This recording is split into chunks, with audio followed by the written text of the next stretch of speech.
గోదావరి నీళ్లు కృష్ణానదికి మళ్లిస్తే దాంట్లో ఎగువ రాష్ట్రాలకు కూడా వాటా ఉంటుంది. ఆ వాటా ప్రకారంగా 463 టీఎంసీలు ఇవాళ ఆంధ్రప్రదేశ్ మళ్లిస్తుంది. మాకు 112 టీఎంసీలు పైన కృష్ణాలో మేము ఆల్మట్టిలో ఆపుకుంటాను రాశాను. 423 టీఎంసీలు ఆంధ్రప్రదేశ్ మళ్లిస్తుంది. బక్కచెర్ల కావచ్చు, పోలవరం కావచ్చు, అదనంగా తీసుకునేది కావచ్చు. మొత్తం 423లో 112 టీఎంసీలు పైన ఆపుకుంటాను. ఎంత స్పష్టంగా రాస్తుందంటే పేజ్ 13లో the ministry of Jal Shakti is requested to intimate the date of clearance of the project in question so that Karnataka can take appropriate action for utilization of Krishna water. మీరు ఎప్పుడు అనుమతిస్తారో మాకు చెప్పండి. మీరు అనుమతిస్తే ఇంకా మేము తెల్లారికి మీద నీళ్ళు ఆపుకుంటా, కృష్ణా నది జలాలు నేను ఆపుకుంటా మీద అంటు. మీరు అనుమతిస్తే మీద నీళ్ళు నేను ఆపేసుకుంటా అంటు. ఎవరు నష్టపోతాడు? తెలంగాణ పరిస్థితి రెండింటి చేయడం ఏమవుతుంది? కింద గోదావరి నీళ్ళు పోతే మీద కర్ణాటక కృష్ణా నీళ్ళు ఆపుకుంటే మన బతికేం కావాలి? మాకు హక్కున్నది. మాకు గోదావరిలో జరిగిన ఇంటర్స్టేట్ అగ్రిమెంట్ ప్రకారంగా ఆంధ్రప్రదేశ్ ఎన్ని నీళ్లు మళ్లిస్తే పైన కృష్ణాలో మా రేషియో ప్రకారం మేము ఆపుకుంటాము. 112 టీఎంసీలు ఆపుతామని చెప్పి ఇది కర్ణాటక రాష్ట్రం ఉత్తర్వు. ఇక మూడవది మహారాష్ట్ర కూడా రాసింది. ఇది మహారాష్ట్ర ప్రభుత్వం కేంద్ర ప్రభుత్వానికి రాసిన లేఖ. ఇందులో వాళ్ళు ఇంకా రెండు విషయాలు, ఇంకా ఒక కొత్త విషయం కూడా చెప్పారు. ఇందులో ఏమంటున్నారు? ఒకటేమో మా హక్కుగా కృష్ణానదిలో మాకు ఎన్నైతే నీళ్లు గోదావరి అవార్డు ప్రకారం రావాలనో అవి తీసుకుంటాము. అవి కాకుండా మేము వరద జలాల మీద కూడా ప్రాజెక్టులు పంపుతామని రాశాను. ఇందులో ఏం రాసినారో నేను చదివి వినిపిస్తే చాలా చాలా పాయింట్స్ ఉన్నాయి, కానీ నేను క్లుప్తంగా స్ట్రైట్గా I come to the point. Para 13 page 3. As all water include flood water also, the entitlement of flood waters to the upper riparian states has to be decided first before resorting to appraisal of flood water project in the subject matter. మీరు అసలు flood water మీద appraisal చేయకూడదు. ఒకవేళ చేసేది ఉంటే మరి మహారాష్ట్రకు కూడా ఫ్లడ్ వాటర్ ఉంటుంది కదా, మా వాటా ఎంతనో చెప్పండి. Point number 1.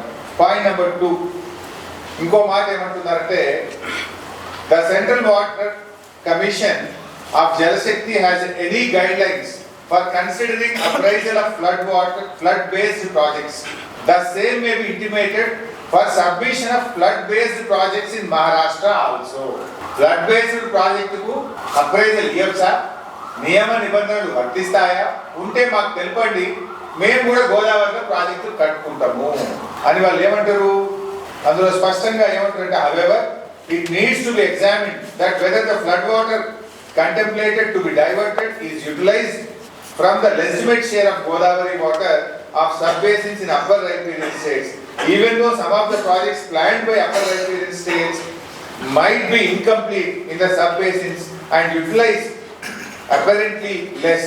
The total planned use of all projects and not the actual utilization in the said subbasins need to be considered while arriving at the exact quantum of water.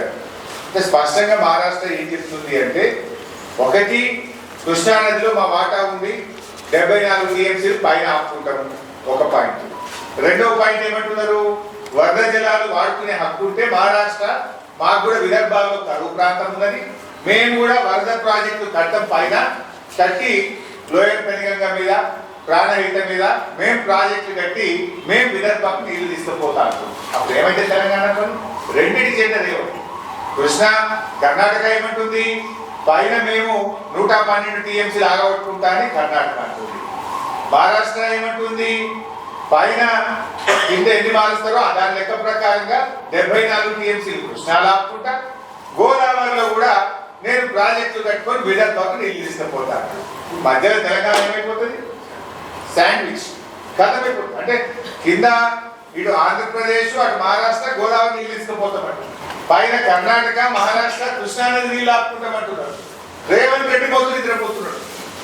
ఇది నేను చెప్తున్నా కాదు, letter written by state of Maharashtra, this is the letter written by state of Karnataka. ఇంత స్పష్టంగా ఆయా రాష్ట్ర ప్రభుత్వాలు ముందుకు పోతా ఉంటే మన ప్రభుత్వం మొద్దు నిద్రపోతా ఉందా నేను అడుగుతా ఉన్నా. ఈ పరిస్థితుల్లో ఇవాళ తెలంగాణకు తీవ్రమైన నష్టం జరిగే అవకాశం ఉంది. ఇకపోతే కేంద్ర ప్రభుత్వ సంస్థలు గతంలో కూడా మనం మాట్లాడుకున్నాం. Central water commission, GRMB, Polavaram project authority, అదేవిధంగా ministry of environment and forest. ఈ 4 డిపార్ట్మెంట్లు కూడా గతంలో అసలు ఈ డిపిఆర్ను కన్సిడరే చేయకూడదు, ఇది తప్పు అని రాశారు. అయినా ఇప్పుడు ఎందుకు జరుగుతా ఉంది? ఎందుకు కేంద్ర మంత్రి గారు మేము ఈ ప్రాజెక్ట్ను మేము అప్రైజల్ స్టార్ట్ చేసినాం, the PFR is currently under the examination అని ఎట్లా రాస్తాడు? నేను అడుగుతా ఉన్న బీజేపీ ప్రభుత్వాన్ని, మన రాష్ట్రం నుంచి ఉన్న కిషన్ రెడ్డి గారు, బండి సంజయ్ గారు, మీకు బాధ్యత లేదా? ఆంధ్రప్రదేశ్ ఇవాళ హక్కు లేని, అవకాశం లేని నీళ్లను మళ్లించుకుంటుంటే, మన హక్కును కాలరాస్తుంటే, మన నీళ్లు తన్నుకపోతుంటే రేవంత్ రెడ్డి పెదవులు పూసుకుంటాడు, కిషన్ రెడ్డి గారు, సంజయ్ గారు పెదవులు పూసుకుంటాడు. ఇది ఎక్కడి ఇది? 8+8 ఎంపీలు గెలిస్తే 16 ఎంపీలు గెలిస్తే ఇదేనా మీరు చేసే పని? ఈరోజు ఇది సెంట్రల్ వాటర్ కమిషన్ రాసిన లెటర్. సెంట్రల్ వాటర్ కమిషన్ కూడా చాలా స్పష్టంగా ఏం చెప్పింది?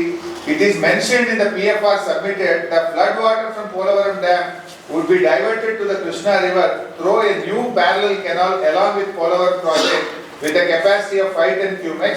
In this regard, it may be clarified how flood water is being defined, how it consumption of flood water is being done. స్పష్టంగా ఇది ఎవరు రాసిండ్రు? సెంట్రల్ వాటర్ కమిషన్ రాసిండ్రు. ఫ్లడ్ వాటర్ ఎట్లా తీసుకుపోతారు, దాన్ని ఏ రకంగా దీన్ని మీరు చెప్తున్నారు అని వాళ్ళే రాస్తారు. ఇవాళ బాబు గారు పెట్టిన ఒత్తిడితో బీజేపీ తలపుతున్నది. ఫైనల్ నష్టపోయేది ఎవరు? తెలంగాణ కదా. మాట్లాడాల్సింది ఎవరు? రాష్ట్ర ప్రభుత్వం, రేవంత్ రెడ్డి కదా.